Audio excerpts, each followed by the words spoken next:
welcome to Scorched and a general mid-month reading for the sign of Sagittarius, Sun, Moon or Ascendant for the month, the last 2 weeks of May. I hope you're well. We're using the Llewellyn Tarot for you today. Now, if you haven't seen these readings before, we do them slightly differently to the way that we do the main monthly readings, in so much as we are looking for the lesson. We believe there is wisdom, or indeed a lesson contained within every experience and interaction that we have, if only we are open to seeing it. And often we're not until, some time down the way, hindsight being 2020 and all that. So this is an exercise in perspective, rather than having to look back 2 years hence and going, right, I get it now. I see why these things happened and where it was taking me. We're trying to kind of pull back from the situation as it is now and employ a level of objectivity to see why we are in this energy. So to that end, we'll pull 3 cards to see what your energy actually is. And then we'll pull 3 cards to see why you are there. See if we can't help navigate this with a broader perspective.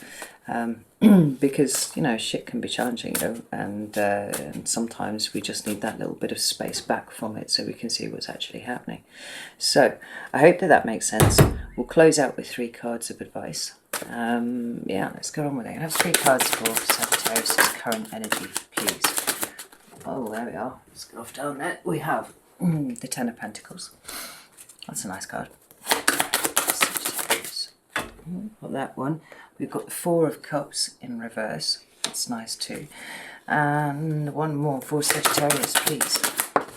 We've got the World. Right, we've got 2 major cards of endings going on here, which is interesting. And we've got the Queen of Wands at the bottom of the deck. Now that's strictly Aries energy, but it could well indicate you. Don't get hung up on the fact that it's a queen rather than a king. Tarot doesn't give a shit about gender. It's about the presentation of the energies. And what's really interesting to me is the card that you have behind it is the High Priestess. Now, it could well be that some of you are getting ready to bring a more spiritual dimension to your everyday life. If the Queen of Wands is the presentation of your energy, which is interesting because Sagittarius is usually Knight of Wands, but there's a lot of, fairly negative associations that go along with that card, I'm sorry to say, but certainly, as it's seen by other people. But there is no card in the tarot that is all good or all bad. But when we see the Knight of Wands, there is recklessness, thoughtlessness, those sorts of things. On the flip side, we've got somebody who is very, very capable of living in the moment, right? Somebody who does not get up in their own head if they're in a good vibration, Somebody who can move very quickly from one thing to another, This represents here a kind of stepping up into a more feminine,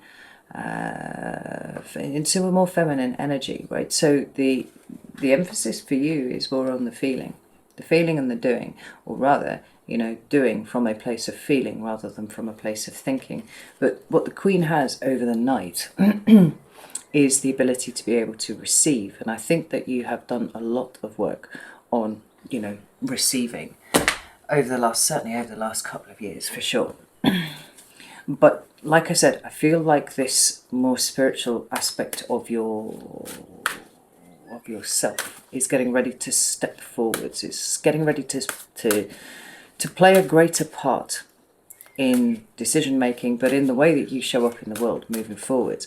What I find interesting is that we have these 2 cards of culmination, of completion. We have the Ten of Pentacles and we have the World card, both indicating both a relatively small completion and a much bigger completion going on at the same time, with a card in the middle that speaks to me about gratitude here. Now, I want to pull another couple of cards, which is, I haven't actually done that today at all with any other sign, but it seems to me like there's something quite deep going on with you there. We've got the Death card there, speaking of transitions. Tell me about the World card. And we've got the 6 of Swords and the 2 of Swords in reverse. It's just fallen down there. Here. So I think there's clarity coming. We've got the 3 of Wands at the bottom of the deck here, talking about, action, movement, the direction of travel for you. And I think that it's the you that is more important here than anything else. But all of these cards are talking about endings and moving and completion. Now, for some of you, you might be moving house. That's possible. But for a lot of you, I feel like what you want from your life is almost shifting and changing in front of you. What you thought your goals might have been, even just a couple of months ago, are now turning into something else. And it's not to say that what's directly behind you is something that you just want to cast off and not ever think about again. You know, it's not that kind of like, ugh, I need to put some space between me and that. It's more that you are changing and you are growing and you are evolving. And whilst you're very thankful for the insights that you have, very grateful for these insights that you have now, I feel like there's a reordering of your existence going on, you know. And this Two of Swords in reverse is actually really, really positive. Well, both of these two reversed cards are really, really positive, because it's talking about stepping down of the mind in making decisions and stepping into what is, you know, what has always actually been your superpower, which is the feeling, right? You've got to make sense of the feeling afterwards.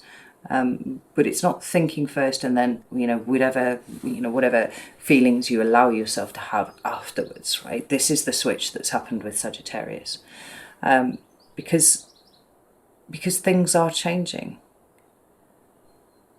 Even if nothing is changing, everything is changing because you are changing. You know, you want different things. You've got different goals. Stability and security mean different things to you now that they used to.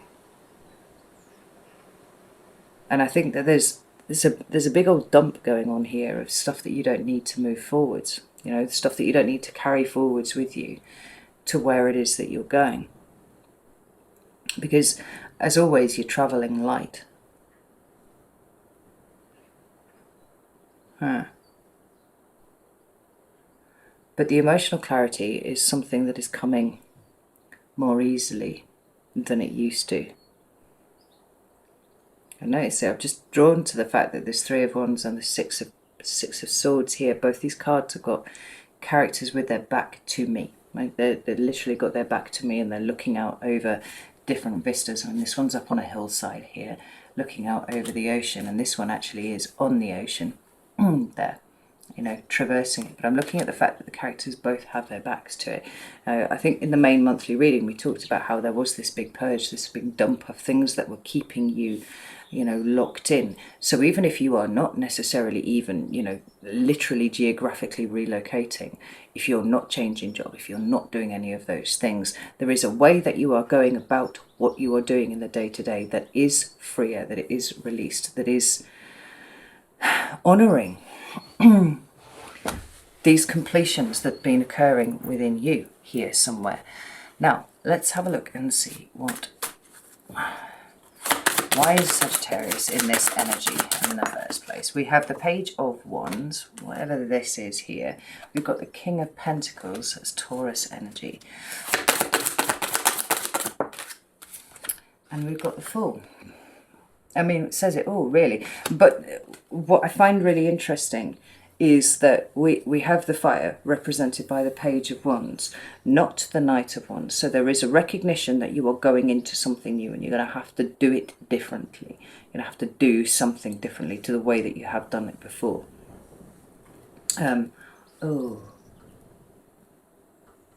So I started listening to an audiobook the other day. It was an occult one. I forget what it was called. The Invisible You or something like that. Like, it's an old occult classic. And there was something that I wrote down. And I didn't know why I wrote it down, but you're actually the second sign that has come up as relevant for.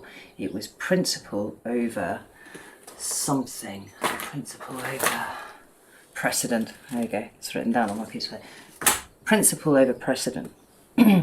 Now, precedent is how you've been living your life up until this point, right? This is what happened in the past. I understand this, I know this, and therefore every situation that I meet in the future is going to be using this precedent, right? I know how this goes, so I know if I want to stay here, or I know if I want to, you know, go off screaming into the hills. But there seems to be a much more structured and orderly way that you are going about your new experiences, and it's taking the wisdom that you have learned, but the wisdom has kind of come retrospectively, you know, as you look back at these situations, rather than as it was that you physically experienced them at the time, because at one point you were young and you didn't know any better, you know, however that applies to you, right? But now, as a bigger, grown, evolved spiritual animal, you're kind of looking back at these old situations going, Let's see what that is now, right? And it's causing something that is rather carefully pieced together with this King of Pentacles.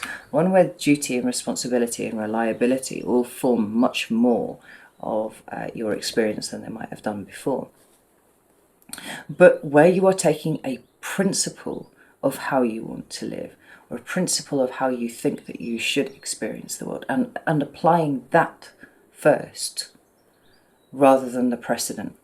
Because there are all sorts of ways that we bump across, you know, situations, and they may feel like they're similar to one in the past, but actually they're entirely different.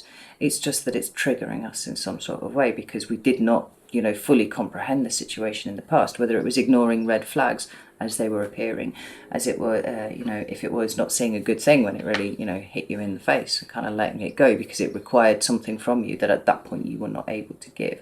Or whether it's, you know, even just mistakes that you've made in the past where you have to hold your hands up and go, yeah, I was responsible for that. I didn't take responsibility for it at the time, but now I do, and I've learned, you know. The King of Pentacles is that more structured, more orderly approach to where you are going. So the Fool card is talking about this, and that's beautiful, by the way, that we've got these cards of endings here. We've got the Ten of Pentacles, we've got the Death card, and we've got the World card there, all speaking to these culminations that are happening. And then we have a clear, clean leap off happening here. But it's not just into the abyss, which I think sometimes Sagittarians have done.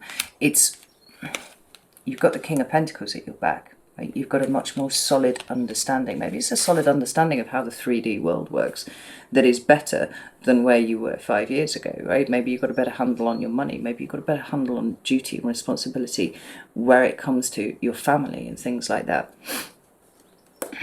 But we've got the Three of Pentacles at the bottom of the deck here, and there is definitely a sense that you intend to build. There's a very building thing going on here for you, Sag. I like that. I've just idly shuffling the cards, and the one that's just sitting on my hand there is the Six of Swords. Again, here, same card. There's a lot that's being left behind, but it's in preparation for embracing what is coming, and what is coming at this point is relatively unknown, but there's a sense of comfort in the fact that you appear to be not only possessed of your natural adaptability and flexibility, but there's also a bit of groundwork that's gone in first. You know, it's kind of like you've covered all of your bases. This is good.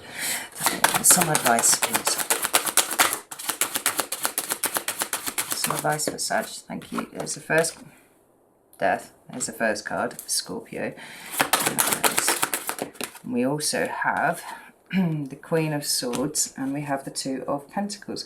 We have the Nine of Cups at the bottom of the deck here, and I think this is interesting. You know, the Death card, being Scorpio, might well, you know, speak to that huge almighty purge that is going on in everyone at the moment.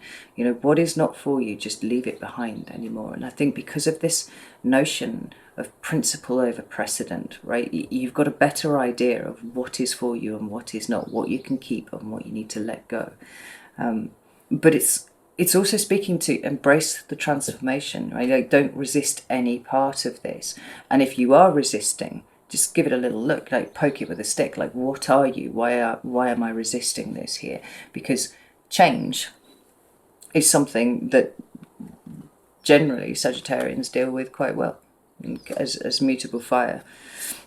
It's pretty much within the Sagittarian remit to be able to bend and flex and change and shift and move, often to move around in whatever sense that applies. And if there is any sort of sense of resistance, then that needs to be addressed as a matter of some urgency in what you're doing here. Because we've got the Queen of Swords and we've got the Two of Pentacles here, right? The Queen of Swords is that objective eye that it is being requested that you know, exercise over everything. I mean, I feel like you're doing that already, Sagittarius. I feel very strongly that you're doing that. And where you might have been hijacked by a subjective interpretation of things in the past, now it's all about the principle. You know, the Queen of Swords would be very much about the principle of the thing. And we've got the Two of Pentacles, right? Allow everything just to bed in the way that it needs to. Make sure that you are processing everything in the right way before you take the next step. Right? Because the next step might be a leap here, and we want to make sure that we've got everything where it needs to be before you take that leap. This is looking really cool, actually, Sagittarius. 9 of Cups. Oh, let's just have a look at this here, because we've got the 9 of Cups here with the Hanged Man underneath. And do you remember how I said I felt right at the beginning, like everything was shifting and changing, like your goals, what you want, what you want specifically, rather than what people that you care for around you want. You know, it's all about you and how you express that. And don't be afraid to start the process of accepting that there will need to be changes in order for you to go after these things. You know, because for some of you, the resistance is rocking the boat. You know, it's almost like, I've got a good thing, I don't really want to fuck it over, but you know, it's not. It's being true to yourself, and if what is for you is what is right in front of you, then it will adapt to that too. And if it's not, then maybe it's time for that to close out too. You know, it's it'll be different for each of you, but it's time to have no fear and embrace the change however it comes in. You know, so I hope that helps. Know that I love you all very, very much, and I'll see you soon.